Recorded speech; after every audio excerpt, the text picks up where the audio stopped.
皆さんこんにちは、ゆかりです。今日はイングリッシュティーチャーのスチューさんと一緒に日本人がよくする英語の間違いについて、レッスンをしていきたいと思います。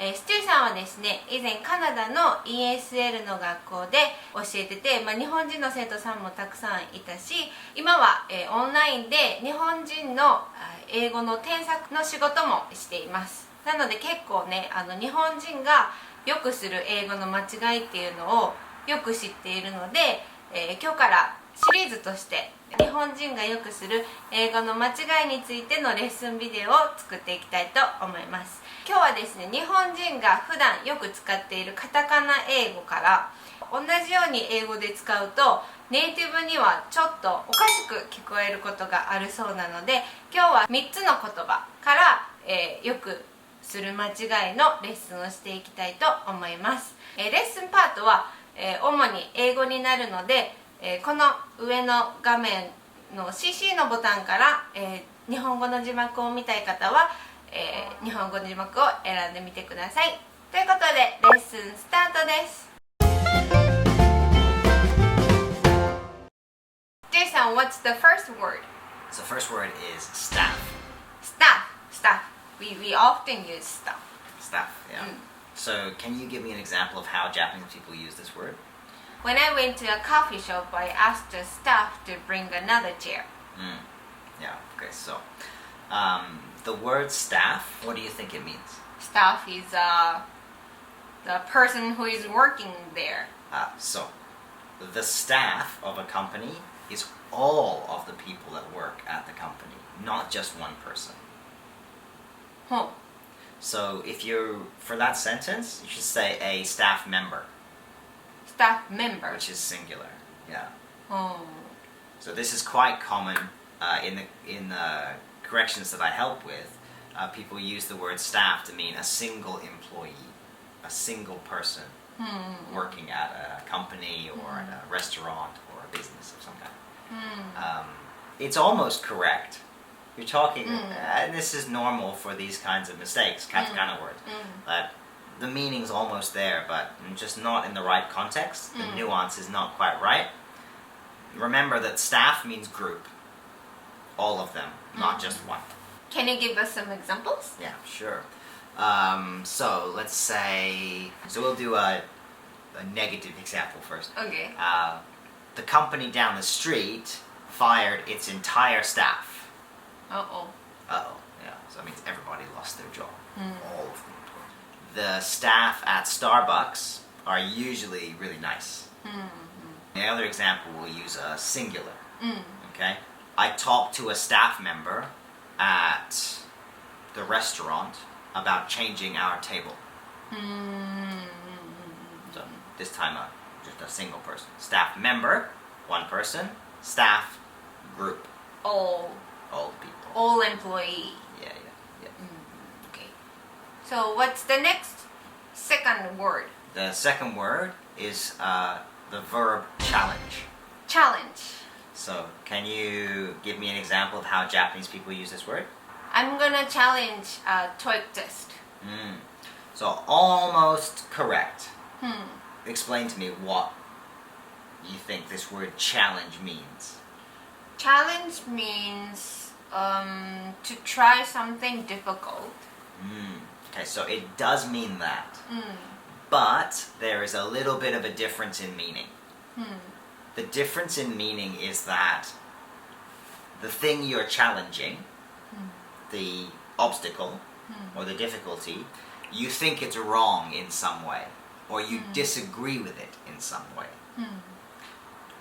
So that's why it feels wrong to say I am challenging a test.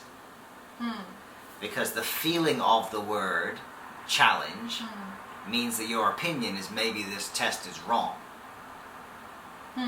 So the meaning of I'm challenging the TOEIC test, it kind of has the second meaning of you think the TOEIC test is wrong, that you don't think that's the best way to test English maybe, that so there's two things happening which makes it confusing, which means it's not natural use, which is why people avoid using it in that way.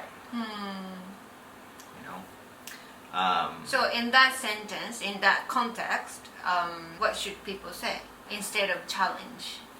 Try? You can say, I'm attempting. Attempting. Yeah. Or, yeah, I am. You could say, I'm trying. Trying. Yeah. Or, I mean, it's a test. You could just say, I'm taking. I'm taking the TOEIC test. But the meaning is it's quite difficult for me. It's not easy for me. So I just challenge it.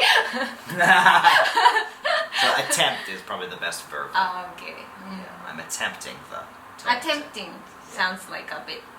Yeah, You're trying it sounds something. like there's going to be some kind of a difficulty. Hard things. Yeah, Oh, okay. I'm attempting to get a great score. Okay. But remember, you can always use more sentences. It doesn't have to be all in one. It's that I'm taking the TOEIC test. It's going to be a challenge.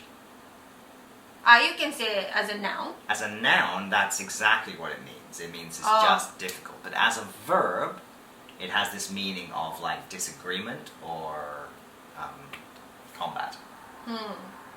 Okay, then can you give us some example sentence using challenge as a verb and noun? Okay. So a verb example first. So let's say there's a boxing champion. Okay, and he's the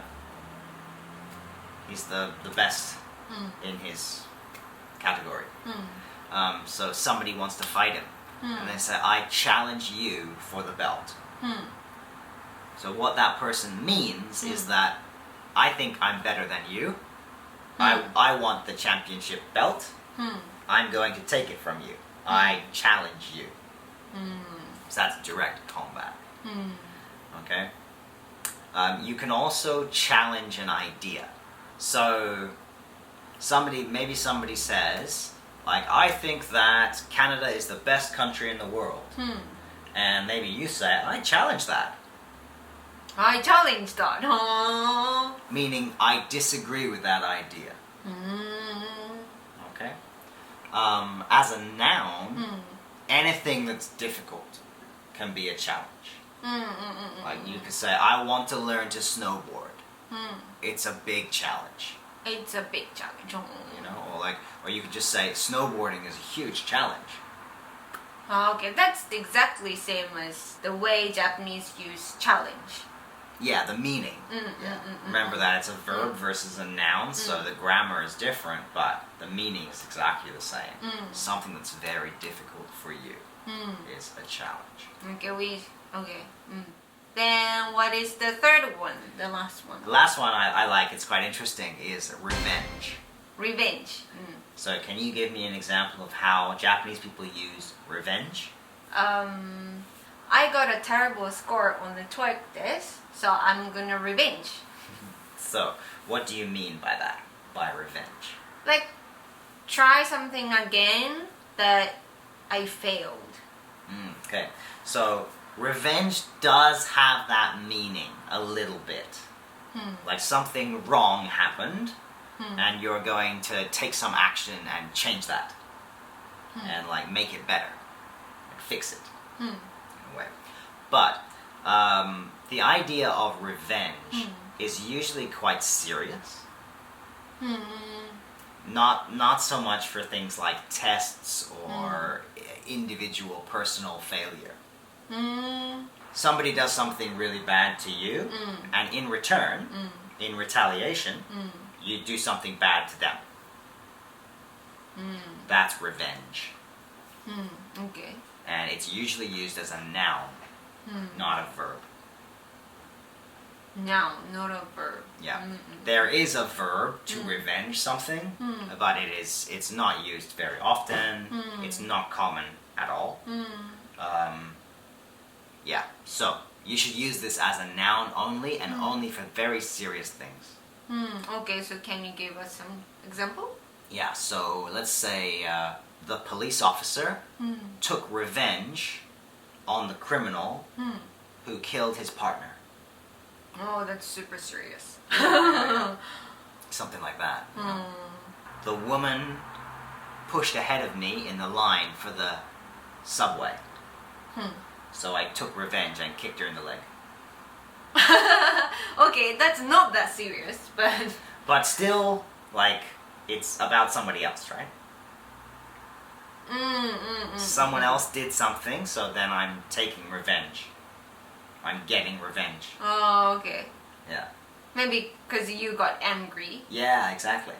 You use revenge to people, Yes. Yeah. not things. No, exactly.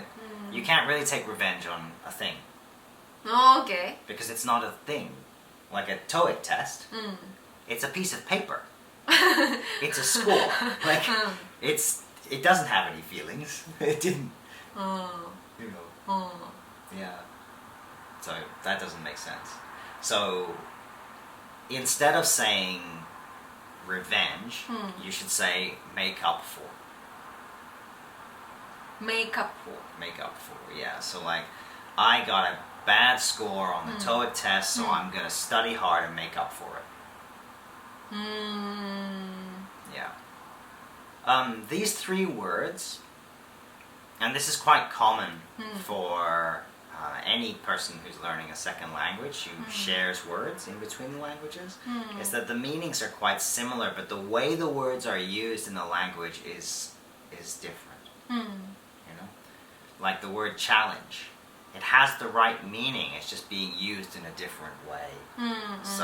So this is why reading or listening to television programs or that kind of thing is really important, because you'll see how the words are used normally.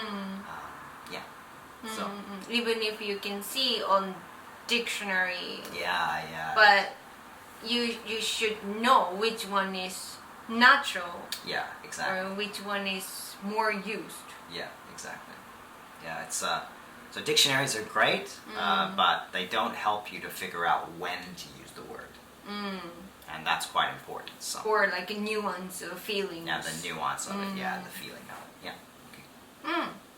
ということで今回は、3つの、カタカナ英語をピックアップしてレッスンをさせていただきました。皆さん正しい使い方は分かったでしょうか？